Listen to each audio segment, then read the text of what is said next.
In part 1 of this series, I talked about space limitations in a Class B. Well, this time, I want to talk about control.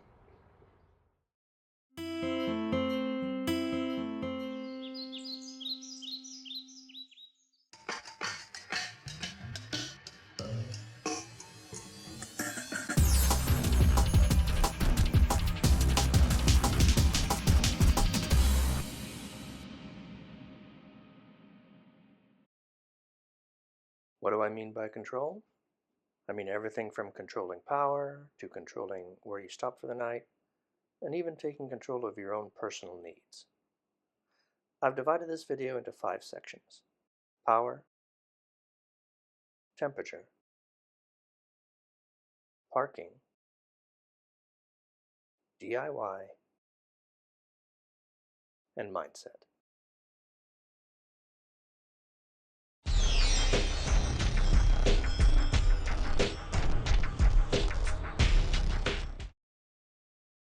If you're going to own a Class B RV, you're going to have to understand where you get your power from. Usually it will have some kind of battery system, probably AGM batteries or lithium. There are various reasons for one over the other, but to make it simple, AGM batteries are much cheaper, but won't give you as much power for the space they take up and probably won't last as long as lithium batteries before they need to be replaced. When it comes to charging batteries, you may have a generator, which uses some kind of fuel and is probably rather noisy, a second alternator, which costs some money to install and uses your van's fuel to run and charge, solar power, which can cost quite a bit of money depending on size, needs, and some additional equipment to monitor, and will take quite a while to charge, especially on cloudy days. And at some point, you will be plugging into power from somewhere else, usually at an RV park, which means even if they don't charge to plug in, you will be paying to stay there. No matter what, you will be using electrical power to charge phones, run the AC on hot days, and in our case, cooking, since we don't have propane. Be prepared to constantly check your battery levels like it's your bank account, one that's getting drained by the minute. Use an air fryer to cook? Like watching television? Read with the lights on? Those are all power moves, quite literally. Now, this is nothing to be worried about. It's all doable. We don't have solar panels or a generator, but we do have a lot of lithium battery power and a second alternator, so we really need to plug into anything. As long as we have gas in the van, we can charge up our batteries. You just need to figure out what is the best use of your power and how you want to get it. That way, you have control of your energy needs.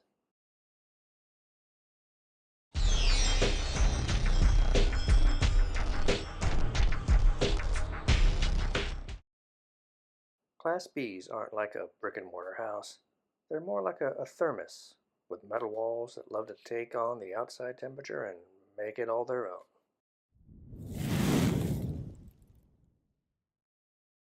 And when you find a new Class B that sells for a lower price, you'll probably find their insulation is somewhat lacking. If it's hot out, it will be hot inside too, and if it's cold out, get used to sweaters. Our embassy has 8 layers of aircraft insulation, so it is very good at keeping extreme temperatures out. But even that isn't going to help when the sun is directly hitting the van, especially in the hot and humid south. So you'll need to learn to chase cooler weather like it's an Olympic sport. Or be prepared to use a lot of energy running that AC on those hot summer days.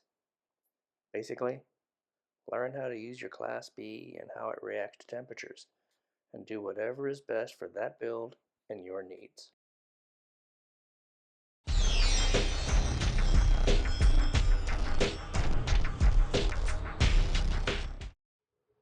Class B RVs are usually small enough to let you park almost anywhere.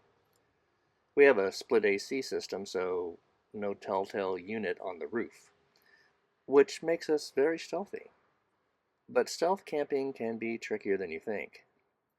Some spots are loud or sketchy or have no overnight parking signs. You'll either get good at spotting places where you won't be bothered or be prepared for that 3 a.m. knock. If you're not,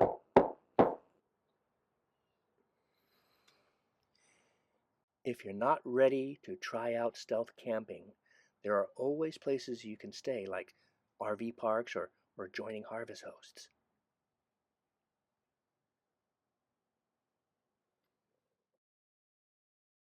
Some nights will be pure magic, chirping crickets, stars in the sky, and blessed silence. Other nights, barking dogs, 18-wheelers, and a damnable train every 30 minutes. Good sleep will often depend more on your parking spot than your mattress. Learn to scout like a pro.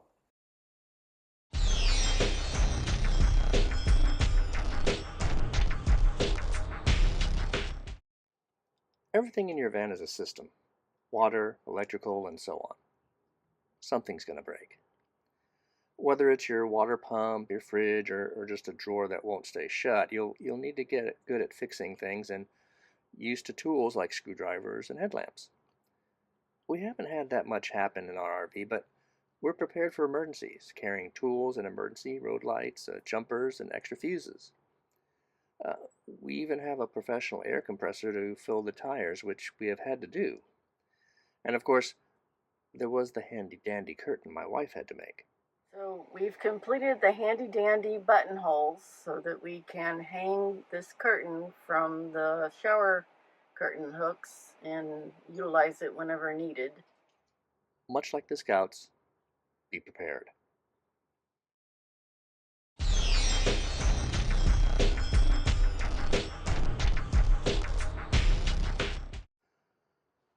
Honestly, this is the most important aspect of traveling in a Class B RV: controlling your mental space. There will be times you will get nervous, or worried, or even scared. There'll be a noise in the night, or your plans get messed up because of really bad weather.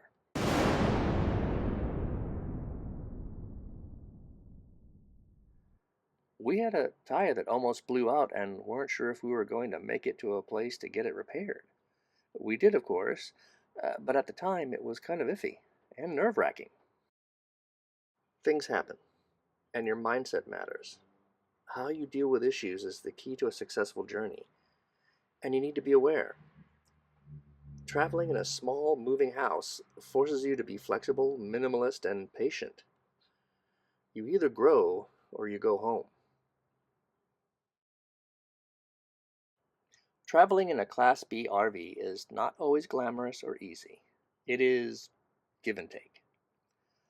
But the freedom you gain, the places you visit, the people you meet, and even the things you'll learn about yourself, totally worth it.